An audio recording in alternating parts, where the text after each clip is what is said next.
Assalamualaikum warahmatullahi wabarakatuh. Kita sekarang berada di Masjid Saidina Husin yang terletak di Darasah, Kairul, Mesir. Ini adalah merupakan Masjid Saidina Husin yang juga di sini terletaknya makam kepada Saidina Husin radhiyallahu anhu. Saidina Husin bin Ali bin Abi Talib lahir pada tahun 629 dan meninggal pada tahun 680 Masihi. Adalah merupakan cucu baginda Rasulullah SAW. Beliau adalah anak hasil dari perkongsian antara Saidina Ali dan Sayyidatina Fatimah. Beliau juga dikenali dengan nama panggilannya Aba Abdullah. Husin telah terbunuh pada hari Ashura dalam perang Karbala, dan oleh sebab itu Syiah juga memanggilnya Sayyid Asy-Syuhada, iaitu penguasa para syuhada. Saidina Husin menghabiskan 7 tahun pertama hidupnya bersama datuknya, iaitu Nabi kita SAW. Nabi pernah berkata tentang Husin dan saudaranya Hasan, iaitu Hasan dan Husin adalah penguasa pemuda syurga.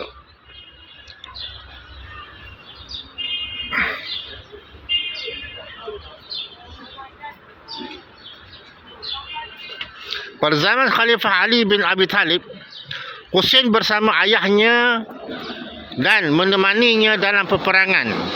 Kemudian dia mematuhi perjanjian damai saudaranya Hasan dengan Muawiyah dan tidak mengambil sebarang tindakan terhadap Muawiyah.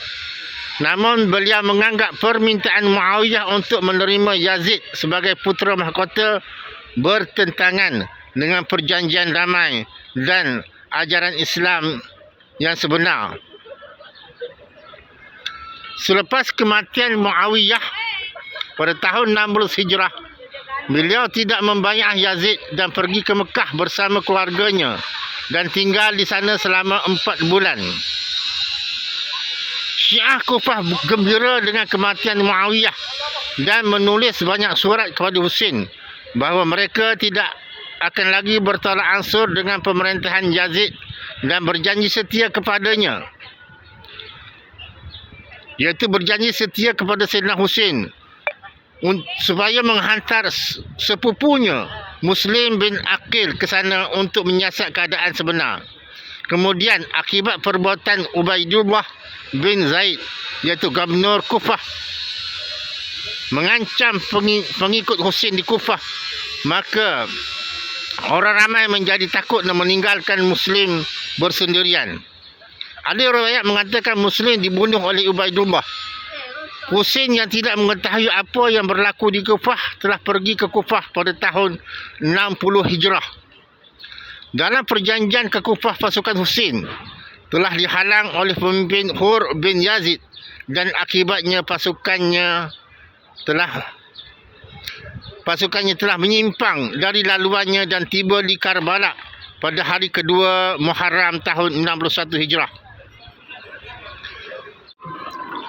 Pada hari ketiga bulan Muharram, di pimpinan Muawiyah yang diketuai oleh Umar bin Sa'id telah memasuki kawasan itu dari Kufah. Pada hari ke-10 Muharram Ashura, Husin diberitahu bahawa dia mesti menyerah diri kepada Yazid. Husin menjawab bahawa dia tidak akan berputus asa. Oleh itu pertempuran Karbala bermula dan sejumlah kedua belah pihak terbunuh. Selepas tengah hari, tentera Husin dikepung. Dengan pembunuhan sahabat dan keluarga Husin mendahulunya, dia akhirnya ditinggalkan sendirian dan dibunuh oleh Sinan Ibnu Anas ataupun Syamil. Selepas peperangan berakhir dan tentera Umar Ibnu Sa'ad meninggalkan medan perang, Bani Asad menguburkan Husin dan yang lain terbunuh di sana. Kepala Husin dibawa ke Kufah dan Damsyik bersama ketua yang lain bersama kafilah tawanan.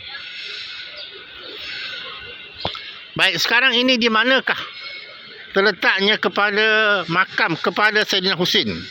Pertama, ada pendapat mengatakan bahawa makam beliau berada di Karbala. Ini mengikut Syiah Imamiyah.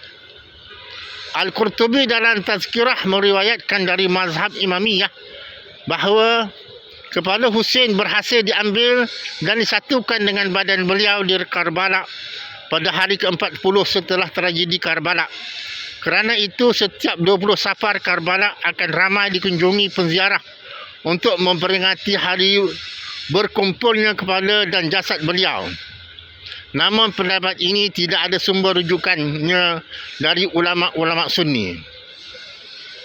Yang kedua, terletaknya kepada Saidina Husin iaitu di kota Najaf. Ini mengikut yang terdapat ataupun tercatat dalam kitab Syiah Mu'tabar.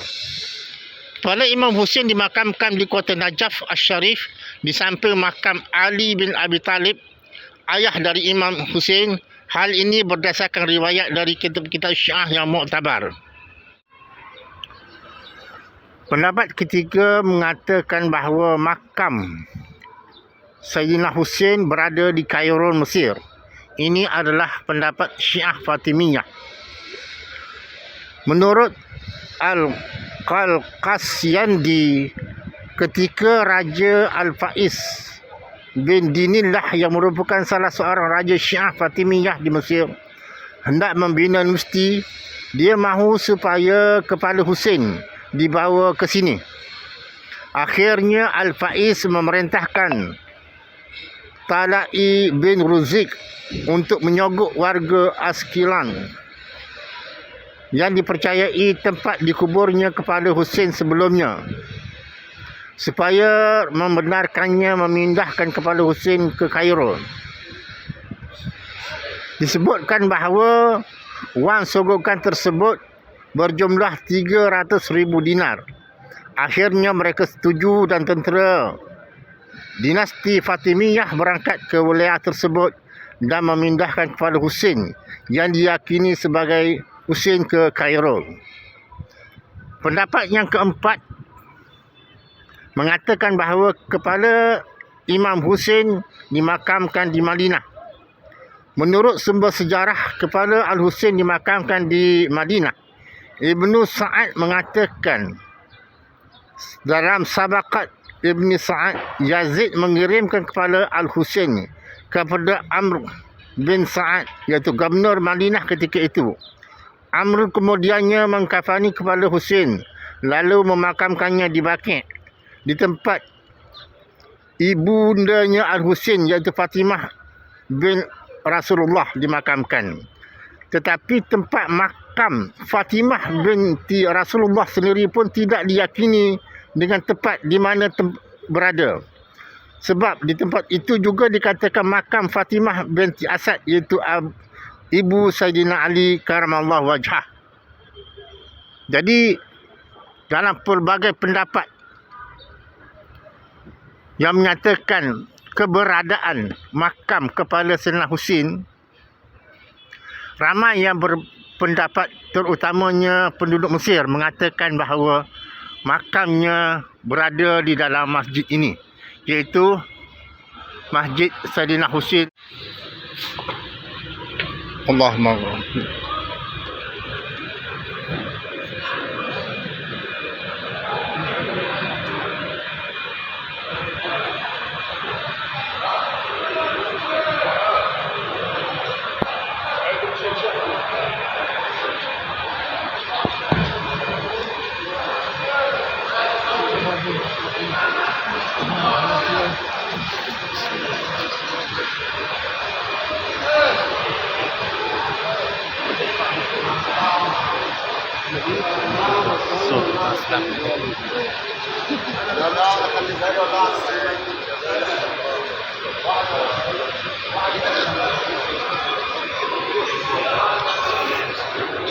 Assalamualaikum. Assalamualaikum.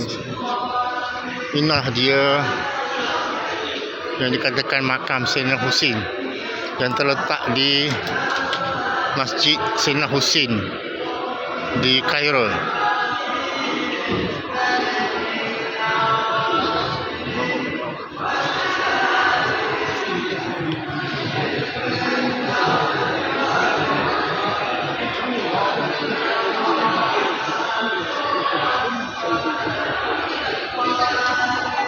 ومن يحب من يلتقى مثل شيء وهو في